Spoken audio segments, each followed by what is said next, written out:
అరవింద్ ధర్మపురి బయట మొగోడు, కవిత నోడగొట్టిన మగోడు, పసుపు బోర్డు తెచ్చిన మొగోడు, కార్యకర్తలను కలుపుకొని పోయి ఏ ఇల్లిగడ్డ మోడాని గడ్డం కోస్తా నీ ముక్కు నేలకు రాపిస్తా అని చెప్పి డేర్గా మాట్లాడినోడు బయటోడు. ఇక రఘునందన్ అన్న నువ్వు ప్రెస్ మీట్లు ఎందుకు పెడతావే?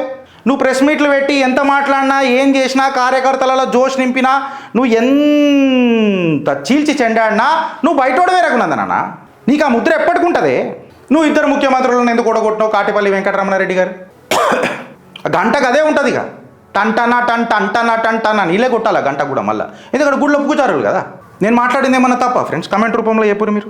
మళ్ళీ కార్యపద్ధతి అంటే ఏంది నాకు చెప్పురు ఒకసారి. నేను ఇలా అడుగుతున్నా, మీ అభిప్రాయ సేకరణ కోసం నేను వేచి చూస్తున్నా. చిత్రగుప్తుకు వస్తారా ఎవరన్నా? మాట్లాడదామా? కార్యపద్ధతి, నిర్ణయ ప్రక్రియ, మళ్ళీ ఎట్లా, మళ్ళీ ఇన్ని మత్ అనేక్ బట్ నిర్ణయ్ ఏక్ నిర్ణయ్ పే తో ఆయంగేనా. ఒక నిర్ణయానికి వద్దాం కదా.